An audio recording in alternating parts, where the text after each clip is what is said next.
सुप्रभात बच्चों। आज हम आपकी वसंत एनसीईआरटी पाठ्य पुस्तक का एक नया चैप्टर नंबर 5 अक्षरों का महत्व पढ़ेंगे। तो आइए पढ़ते हैं।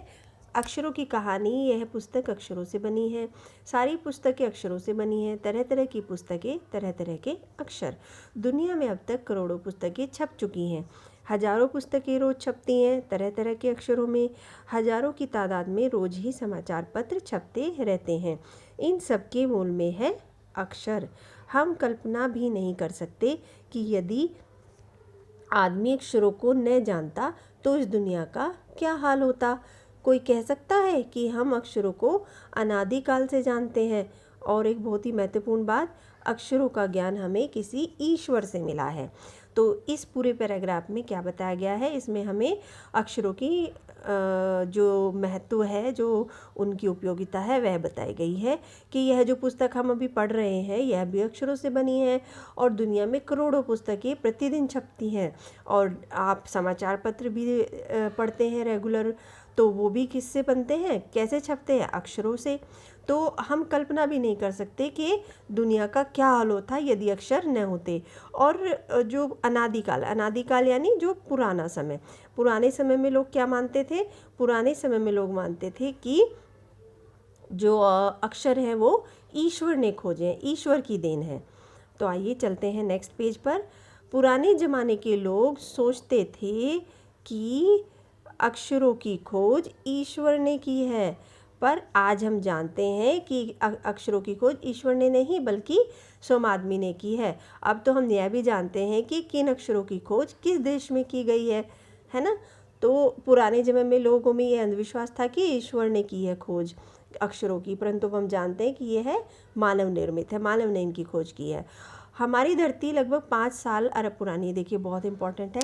2-3 अरब साल तक इस पृथ्वी पर जीव जंतु नहीं थे, परंतु फिर करोड़ों साल तक केवल जानवरों और वनस्पतियों का ही इस धरती पर राज्य रहा। आदमी ने इस धरती पर कोई 5 लाख साल पहले जन्म लिया। देखिए धरती बहुत पुरानी है, करोड़ों साल पुरानी है, लेकिन पृथ्वी पर आदमी ने जन्म कब लिया, 5 लाख साल पहले। और धीरे धीरे उसका विकास हुआ। कोई 10,000 साल पहले आदमी ने गांव को बसाना शुरू किया। वह खेती करने लगे, वह पत्थरों के औजारों का इस्तेमाल करता था। फिर उसने तांबे और कांसे के भी औजार बनाए। प्रागैतिहासिक मानव ने सबसे पहले चित्रों के जरिए अपने भाव व्यक्त किए। और प्रागैतिहासिक यानी जो पुराने काल का मानव था। अब बहुत ज़्यादा अंतर आ चुका है, बहुत सारे नए विकास हो चुके हैं मानव शरीर में भी। तो जो पुराने समय का मानव था उसको कहते हैं प्रागैतिहासिक मानव।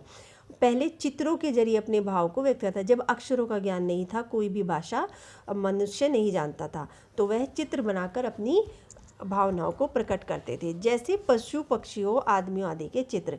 इन चित्र संकेतों के बाद में भाव संकेत अस्तित्व में आए, जैसे एक छोटे वृत्त के चूहों और किरणों को द्योतक रेखाएं खींचने पर वह सूर्य का चित्र बन जाता है। बाद में यही चित्र ताप या धूप का द्योतक बन गया। इस तरह अनेक भाव संकेत अस्तित्व में आए।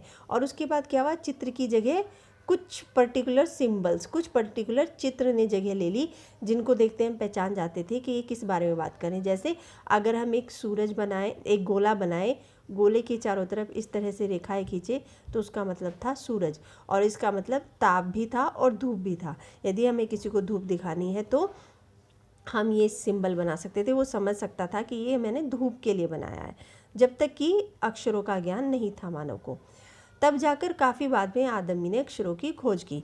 अक्षरों की खोज के सिलसिले को शुरू हुए मुश्किल से 6,000 साल हुए हैं। देखिए सिर्फ 6,000 साल, जबकि मानव कितने साल पुराना है, मानव ने जन्म कब लिया था, कोई 5 लाख साल पहले। तो तब तक सिर्फ भाव और चित्रों से ही एक दूसरे से बात की जाती थी। केवल 6,000 साल। ये देखिए चित्र बनाए गए हैं जिनसे पहले आपस में लोग एक दूसरे की बातें समझते थे। अक्षरों की खोज के साथ एक नए युग की शुरुआत हुई। आदमी अपने विचार और अपने हिसाब किताब को लिखकर रखने लगा। तब से मानव को सभ्य कहा जाने लगा। आदमी ने जब से लिखना शुरू किया तब से इतिहास आरंभ हुआ। सब किसी भी कौम या देश का इतिहास तब से शुरू होता है जब से आदमी के लिखे हुए लेख मिलने लग जाते हैं। इस प्रकार इतिहास को शुरू हुए मुश्किल से 6000 साल हुए। उसके पहले काल को प्रागैतिहासिक काल यानी इतिहास के पहले का काल कहते हैं। जैसे मैंने बताया कि जब आपका कोई भी आपके पास उसके साक्ष्य नहीं है और तब मानव भाषा को नहीं जानता था, तो उस समय को क्या कहते हैं? प्रागैतिहासिक काल, पुराना समय का मनुष्य, पुराना समय, इतिहास से पहले का काल। और इतिहास का हमें कैसे पता चलता है? लिखी हुई किताबों से, जिनमें अक्षरों से लिखी हुई किताबें हैं, तभी से उसको इतिहास को माना जाता है।